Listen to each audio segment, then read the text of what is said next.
Eu começo a ter desvios éticos para me beneficiar e considero isso como natural.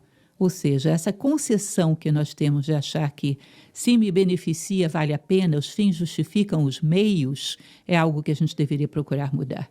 Inclusive porque a natureza humana, a natureza como um todo, ela é um conjunto dotado de leis. E se nós não nos adequamos a essas leis, estamos constantemente levando, entre aspas, multas da vida.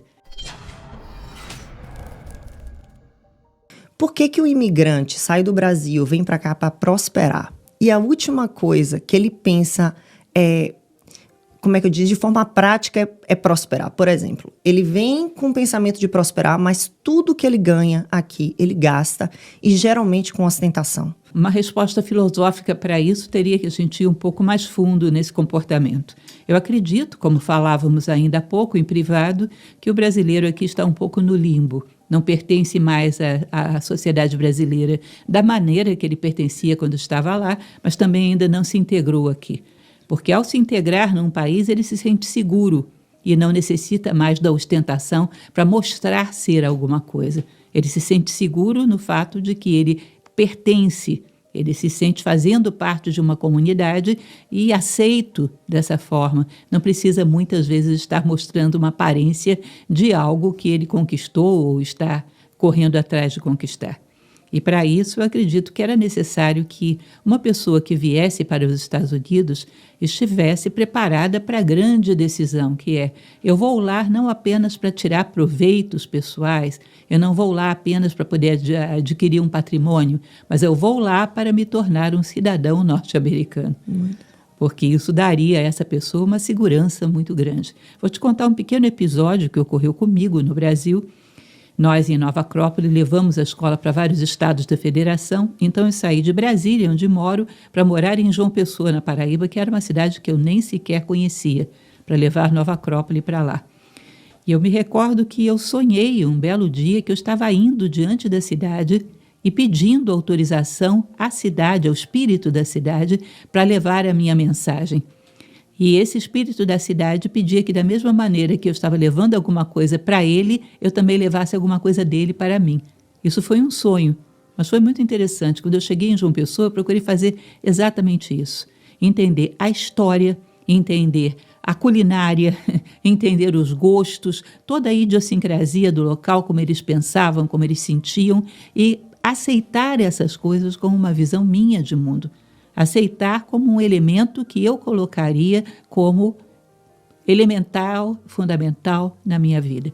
Tá? Então, a partir disso, eu considero que eu entrei no mundo dos paraibanos e foi muito boa a minha recepção lá.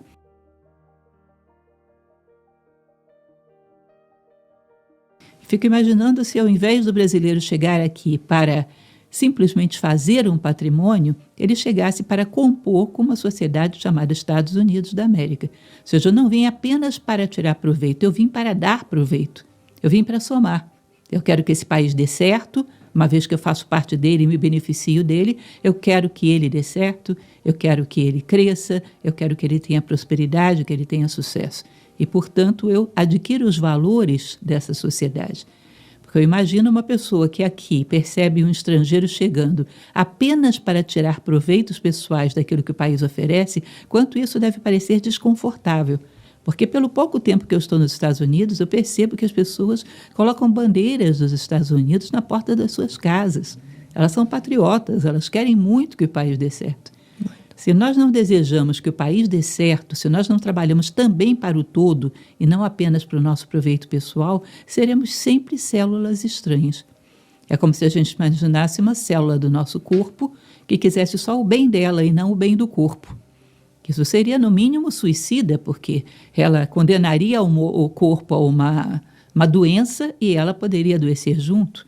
Isso, na verdade, é o câncer, que ele tem um comportamento anômalo dentro do corpo. Só pensa em si próprio aquela célula. Ela acaba condenando o corpo à morte e ela morre junto. Então, é fundamental que aquele que se integra numa sociedade, integre-se no espírito daquela sociedade. Eu vou conhecer o hino do país, eu vou conhecer os símbolos do país, vou conhecer o espírito americano e quero somar para ele. Não quero apenas receber. Porque isso geraria uma integração total, onde o homem sai do limbo Ele sai de um mundo onde ele estava integrado para um outro mundo onde ele se integra. Isso é perfeitamente normal e possível, mas deveria ser pensado e colocado como meta. É muito estranho que a gente se isole e gere uma bolha dentro de um país, porque evidentemente isso não vai ser bem visto por pessoas que estão aqui dando sangue para que o país dê certo, para pessoas que amam os seus símbolos, que amam os seus valores. O espírito norte-americano deveria ser uma procura daquele que vem para cá, de ser entendido, de ser assimilado e de ser vivido, uma vez que não podemos ficar sem ser cidadãos de lugar nenhum, que é como uma célula que não pertencesse a nenhum corpo. Não podemos ficar isolados de uma sociedade maior.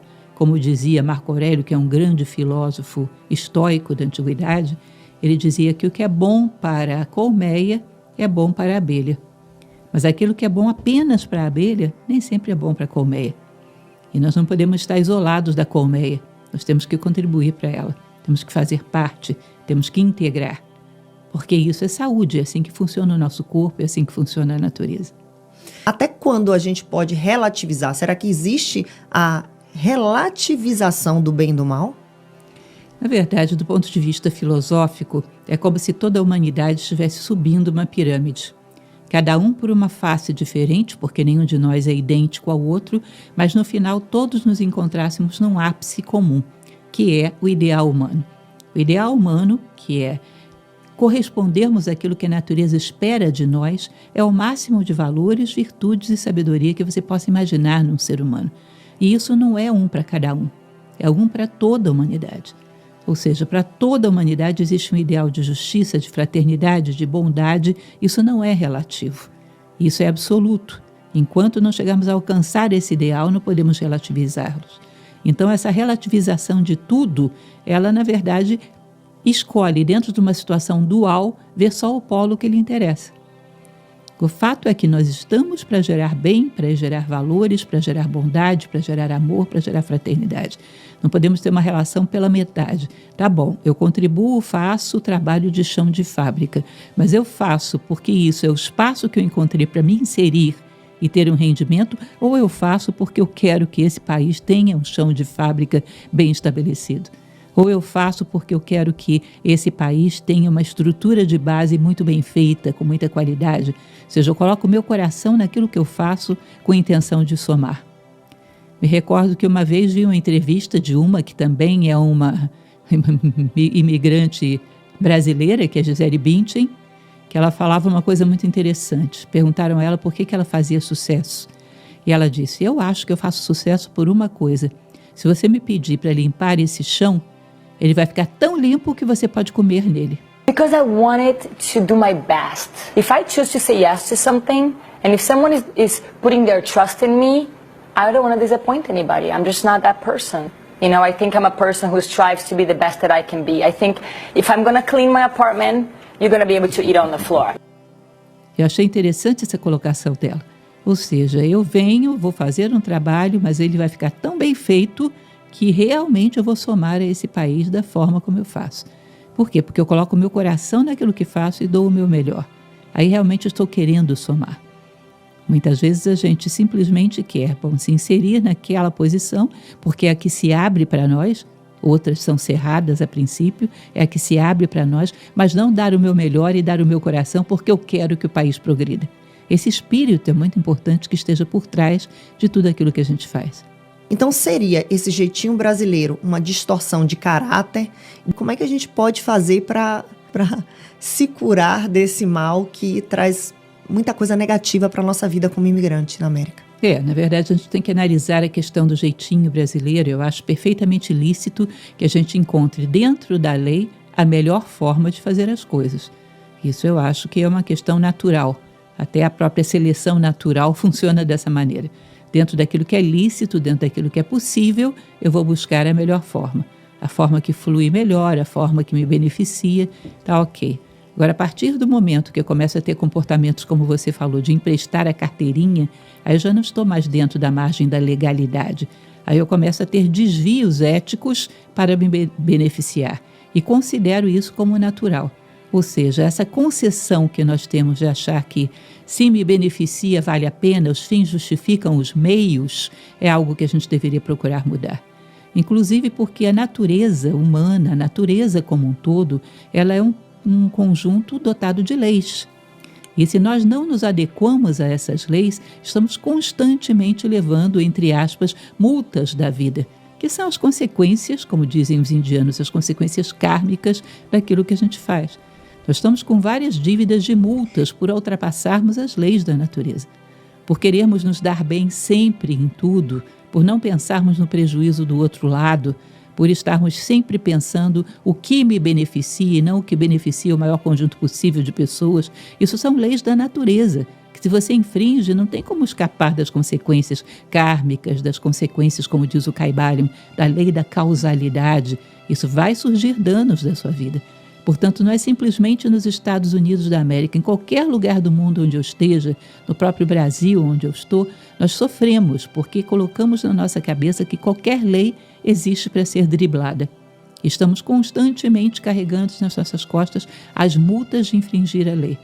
Eu acho que a gente teria que ter uma mudança de mentalidade no sentido de acreditar que quem criou uma lei, quer seja Deus nas leis naturais, quer seja os homens dentro das leis de uma cidade, dentro de um país, havia um propósito justo, honesto e bom, de beneficiar igualmente todas as pessoas dentro daquela sociedade, dentro daquele planeta, dentro daquela natureza.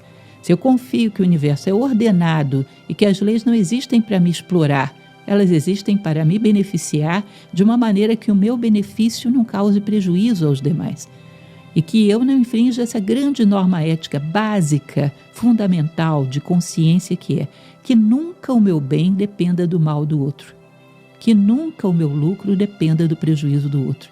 Se eu não aceito moralmente pagar esse preço, nunca o meu benefício pode gerar em perda e prejuízo do outro, eu começo a pensar que as leis existem exatamente para isso, para que todos se beneficiem de maneira harmoniosa, e não apenas eu, porque isso é inviável. Daqui a pouco eu estarei no polo passivo e alguém estará se beneficiando às minhas custas. Isso torna a vida inviável. Então, acreditar que as leis são dotadas de sentido, que não existem caoticamente e que nós não vamos viver nem com as leis da natureza, nem com as leis humanas, eternamente driblando tudo, porque isso distorce o nosso caráter, isso nos torna seres humanos piores, melhores pais de família, piores pais de família, piores cidadãos, pessoas menos integradas à sociedade e à vida. Não poderemos viver assim eternamente. Ou seja, eu aconselho a acreditar que o mundo é cosmos e não caos, e que as leis existem para nos beneficiar. E profundamente nos comprometermos com a nossa consciência. Nunca, jamais, o meu benefício gere prejuízo para os demais. Nunca o meu ganho gere perda para alguém dentro do sistema, seja lá quem for. O que a gente diria para essas pessoas que acreditam que a moral, que tudo isso que enfim, alguns filósofos pregavam vem da igreja, né, do cristianismo principalmente? Eu diria, inclusive, que não vem só dos filósofos. Civilizações anteriores à filosofia grega já tinham uma visão moral muito clara. No Egito, a justiça, a Maat, como eles falavam, era rigorosíssima, que era seguida por todos os egípcios. Também na Índia, ou seja, povos muito anteriores ao advento da filosofia grega, já trabalhavam com a ideia da moral. Nós temos que perceber que a moral é inata à natureza. É difícil, ainda uma pessoa que diz que tudo é relativo, é muito difícil que ele ache que tem igual valor o filho dele estar vivo ou ser assassinado. Que tem igual valor o resultado do seu trabalho estar no seu bolso ou estar na mão de um ladrão. Nós temos dentro de nós algo que se indigna, que se revolta diante daquilo que é imoral. Algo que se sente no caos. Nós não podemos nos sentir no caos, a nossa vida se desorganiza completamente. Nós precisamos ter um certo cosmos até para organizar a forma da gente pensar. Aquilo que está mais próximo de um ideal harmonioso de pensamentos é superior àquilo que está mais distante. Estar distante dessa razão organizada é a loucura. E se nós não acreditamos que existe nada organizado no universo, nós derivamos para a loucura. Não há como organizar a minha mente, não há como organizar o meu pensamento, os meus sentimentos, isso seria loucura. Nós acreditamos que existem coisas superiores e coisas inferiores. Todos nós acreditamos. Nenhum de nós deixa de se indignar diante da maldade, da crueldade, do desprezo da condição humana. Se você se indigna diante de alguma coisa, é porque você considera que existe alguma coisa melhor do que aquilo. Ou seja, o seu universo está hierarquizado. E quando o universo está hierarquizado, é porque esse comportamento está mais próximo de um ideal do que esse outro que está aqui embaixo. Você pode não chamar esse ideal de Deus. Chame como você quiser, de leis da natureza, chame de seja lá o que for que você acredite. Mas o fato é que existe um ideal de ordem e de harmonia, que esse comportamento de ser honesto está mais próximo dele do que esse comportamento de ser desonesto, e por isso você prefere esse comportamento ao outro. Nós tendemos para a harmonia, para a unidade, para o cosmos. E isso é inato. Isso até mesmo num homem que tivesse sido um Tarzan criado na floresta. Ele ainda preferiria que ele estivesse íntegro, criando os seus filhos, do que os seus filhos terem sido assassinados por algum animal.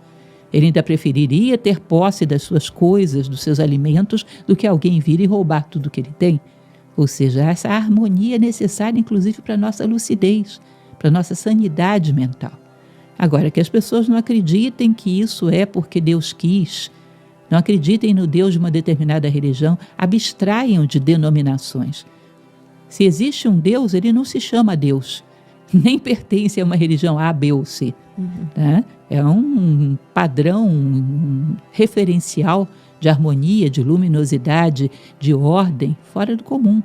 E nós sabemos disso, porque toda vez que temos algo que se aproxima dele, nós gostamos mais. Nos sentimos mais harmoniosos, temos mais paz, emanamos mais amor quando nós estamos próximos desse referencial, que não foi dado por nenhuma cultura ou nenhuma religião. É dado pela nossa própria natureza humana. Uau, muito bom.